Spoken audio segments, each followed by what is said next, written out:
India गठबंधन जीतेगी, India गठबंधन और पूरे देश में जीतेगी और सरकार बनाएगी दिल्ली के अंदर।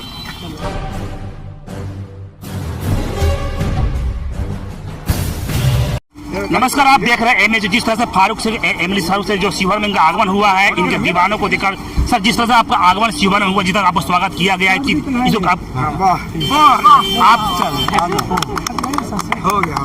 जिस तरह से आपको पीछे माहौल दिखा जा रहा है और सैकड़ों गाड़ी का काफिला है, तो इसको आप किस रूप में देख रहे हैं सर? आप सब जानते हैं अभी चुनाव का माहौल है और अब आखिरी चरण पे है चुनाव। और जब से स्टार्ट हुआ है, हम पहली बार आए हैं शिवहर, क्योंकि और भी जगह हम थे। स्टार प्रचारक बनाया गया था पार्टी की तरफ से, तो दूसरे क्षेत्र में भी लगे हुए थे। अब अपने क्षेत्र में आए हैं तो अपना लोग आए हैं स्वागत में, क्योंकि पहली बार काफ़ी टाइम के बाद आना हुआ। और बिल्कुल राजद का सीट है। राजद हम लोग पूरी जोरदार से कार्यकर्ता और हम सब जितने भी नेता हैं सब मिल करके शिवहर को सीट को हम लोग निकालेंगे। सर, शिवहर में आपका पहली बार आगमन हुआ है, आपको स्टार प्रचारक ही बनाया गया है पार्टी के द्वारा, लेकिन आप शिवहर में आए हैं, तो क्या लगता है कि आपके आने के बाद आपका असर शिवहर जनता पर पड़ेगा? बिल्कुल, जो भी अगर छोटी फूटी इधर उधर है वो सब एकजुट होकर के हम लोग एक साथ होकर के काम करेंगे और सीट हम लोग निकालेंगे, सीट जीतेंगे हम लोग। लेकिन एक सवाल उठ रहा है कि मुस्लिम समाज के युवा है या जो कार्यकर्ता है थोड़ा नाराज दिख रहे हैं पार्टी को लेकर, इसमें क्या करना चाहेंगे सर आप? सबसे मिल करके बात किया जाएगा, सबसे बात करेंगे। जितने लोग नाराज हैं उनसे मिला जाएगा, मिल करके बात करेंगे। तेजस्वी जी का ही एक शब्द था जिसकी चिंता होती है वो मिलना चाहिए। मुस्लिम 18% होने के बाद उनको 2 सीट दिया गया है, इसमें क्या करना सर आप? अच्छा, आप देख रहे हैं देश का माहौल कुछ अलग है, बात करेंगे इस पर लोगों से, अपने लोगों से बात करके उन सबको समझाया जाएगा। सब लोगों से मिलकर जाएंगे सबको। जिस तरह प्रत्याशी 2 प्रत्याशी यहाँ काफी मजबूत दावेदार है, एक तो एनडीए प्रत्याशी है, एक महागठबंधन प्रत्याशी है, किन की तरफ ये जनता का रुख जा रहा है? इंडिया गठबंधन जीतेगी, इंडिया गठबंधन और पूरे देश में जीतेगी और सरकार बनाएगी दिल्ली के अंदर। आप देख रहे थे फारूक शेख बताइए, उनका यहाँ कोई ऐसा माहौल नहीं है। पूरी से पूरा मुस्लिम समाज जो है कहने गई एमएलसी फारूक शेख के कहने के मुताबिक ये सब महागठबंधन के फेवर में है। बस आगे भी आपको दिखाते रहे। देखना था, हम पूर्णिया से लेके छपरा से लेके हर जगह, हाजीपुर से लेके हर तरह घूम रहे थे। अब टाइम अभी आया, जब वक्त आया तो आ गए हम यहाँ। वक्त पे ही ना आएंगे, पहले से आकर के बैठ करके क्या होगा?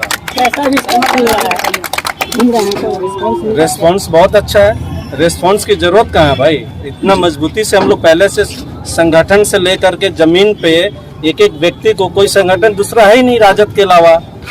एमएलसी फारूक शेख का जिस तरह से शिवहर में आगमन हुआ है, जोरदार स्वागत किया गया है कार्यकर्ताओं के द्वारा, इसको आप लगता है कि इनके आने के बाद पार्टी को और पार्टी के जो कार्यकर्ता है, प्रत्याशी है, उनको मजबूती मिलेगी? अरे, हम लोग का हौसला 4 गुना हो गया है और निश्चित रूप से हम लोग इसी समय का इंतजार कर रहे थे।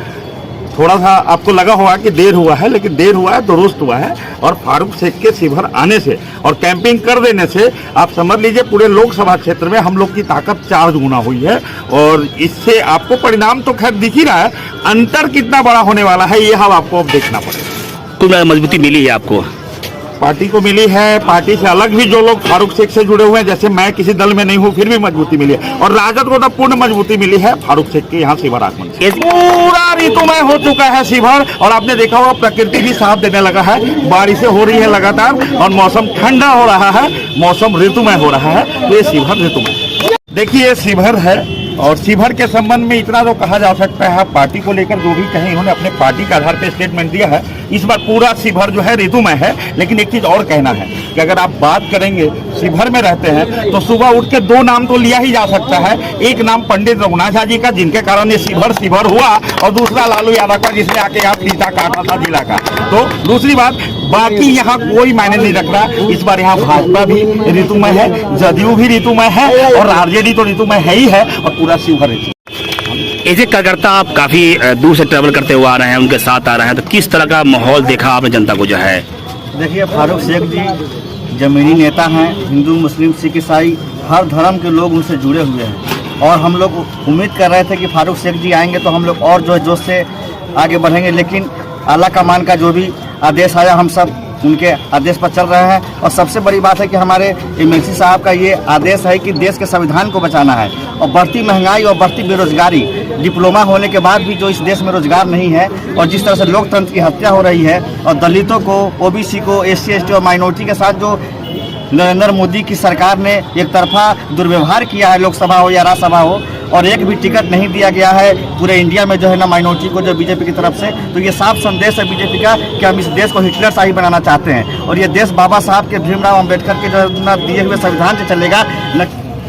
इंसान कोई नेक आया है, और आज शिवहर के बेटा, शिवहर के धरती पर फारूक शेख आया है। और आज सभी लोगों को, जो लोग टूटे हुए थे, जो लोग रुसे हैं, आप दिखते हैं कि सभी सभी लोग खुश हो गए हैं, मान चुके हैं। एमएलसी फारूक से जिस तरह आगमन हुआ है और आप लोग जो उनका स्वागत किया है, अब लगता है कि इनके आने के बाद शिवहर में आप लोग और मजबूत हुए हैं। बिल्कुल, फारूक शेख जी के आने से हम लोगों को मजबूती मिली है। इनफैक्ट यहाँ तक पूरे महागठबंधन परिवार को मजबूती मिली है। और रितु जायसवाल जी लगातार कैंपेन कर रही है। मैं भी अभी ढाका से आई हूँ, तो एक महिला शक्ति जो उनके साथ चल रही है, ये बहुत बड़ा उदाहरण पेश करेगा। ये शिवहर की जो धरती है, नारी शक्ति की मिसाल पेश करने जा रही है। लगता है कि इस बार जो है आप लोग किला को फतह कर लेंगे। बिल्कुल, किला फतह हो चुका है। आप देख रहे हैं यहाँ पे कितना ज्यादा उत्साह है, और आदरणीय फारूक शेख जी का भी आगमन हो चुका है यहाँ पे। तो निश्चित रूप से लगातार लड़ाई जारी है, और इस बार रितु जायसवाल जी जीतेंगी, महागठबंधन जीतेगा, राजद परिवार जीतेगा। बस इतना ही। छोटी बड़ी खबरों के लिए आप एमएच न्यूज चैनल को सब्सक्राइब करें, लाइक करें, शेयर करें। अगर आप इस न्यूज को फेसबुक के माध्यम से देखना चाहते हैं तो आप हमारे पेज को लाइक जरूर करें, और अच्छा लगे तो हमें कमेंट का सुझाव जरूर दें। हम आपके सुझाव का भी स्वागत करेंगे। धन्यवाद।